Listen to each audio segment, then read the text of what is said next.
Magandang araw na naman po muli sa inyong lahat mga ka-vlog, boss, idol, regular viewer, silent viewer at kasama na rin po ang lahat ng mga OFW. Ang gagawin ko naman ngayon ay magpapalit na naman po ako muli ng main battery switch dahil itong main battery switch po ng truck na to ay may problema rin. So yung dati po kasi itong main battery switch na pinalitan ko ay ayaw umikot. Ayaw umikot itong handle na to. At ito naman ay kakaiba naman siya. So nagkakaroon lang ng power supply ito kapag naka-half yung position niya. Ayan, ganyan lang po siya. Dapat ang magkakaroon siya ng supply or contact sa loob kapag nakaganyan siya. So ang problema po kasi dito, kapag nakaganyan siya, habang tumatakbo yung sasakyan, ay pwede pong mangyari na matagtag to sa mga lubak at mawalan po ng power supply yung buong dump truck. So ito po yung problema. Kaya kailangan po siyang palitan para wag po magkaroon ng problema habang tumatakbo yung dump truck. Dapat po ganyan siya. So kapag ganyan po ay wala po siyang supply. Kapag ganyan wala rin. So kasi naka-off po yan. So kapag nakaganyan lang. Yan. So ang dapat po magkaroon siya ng supply kapag naka-on siya ng ganyan. So ang nangyayari po ay nakaganyan lang siya. So delikado po siya pag natagtag. So mawawalan po ng power supply ang buong dump truck habang tumatakbo siya. Kaya iwasan po natin yon para wag magkaroon ng problema. So papalitan ko po siya.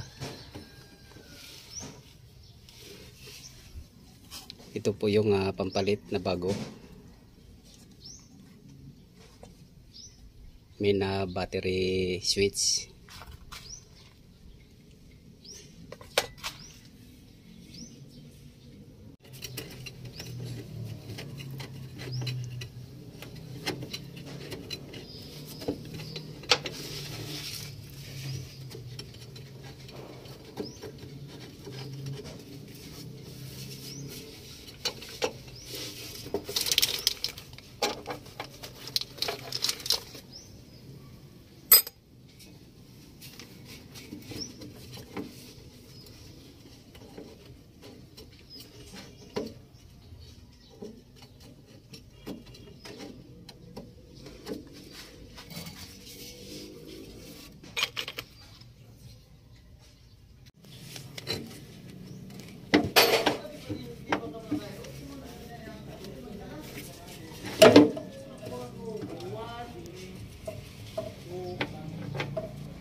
Pagkapipiyo pa gali, kuha na. Lunis na. Pipiyo pa gali. Sabi ko, ito nga ayos niya pa ito. Ang galing mo niya, iluyo. Huwag yung minikali po ka, gawin mo nyo, natanggal ko, natanggal yung ano. Natanggal ko, natanggal yung ay, dito sa lupa.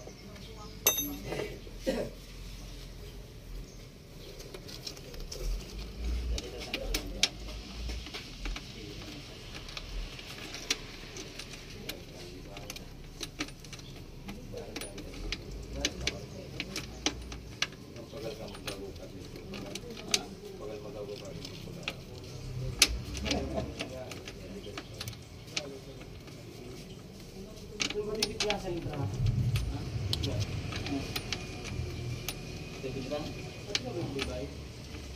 so, kapag ang inapit ka lang, pipilit, tapos pag-gawa ko to.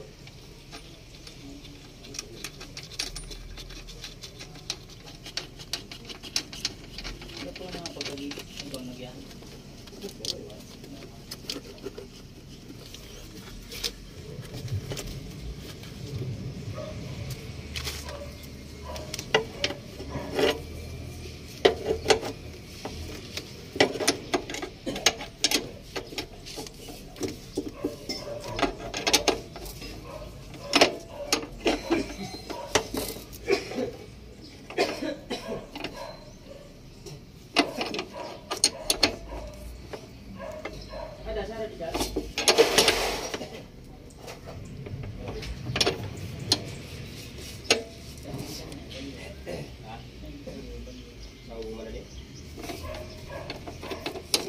Ibang size niya kaya ako ka?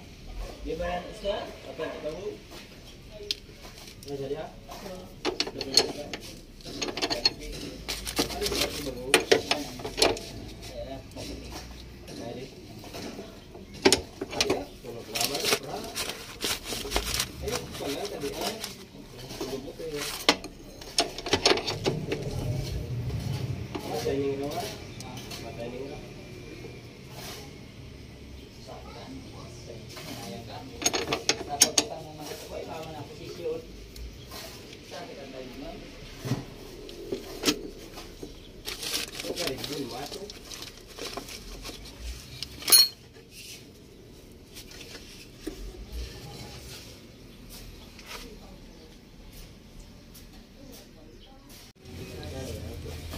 So ito na po, naikabit ko na yung bago.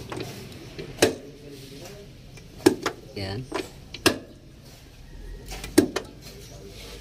So ito po kasi yung pagkakaiba ng dalawa na to. Itong isa ay wala po siyang tamang direction, position. At yung isa naman ay hindi po nabibihit. So parehas po sila may problema pero magkakaiba nga lang. So ito once na gusto mong switch off yung buong power supply ng sasakyan ay hindi niya napapatay.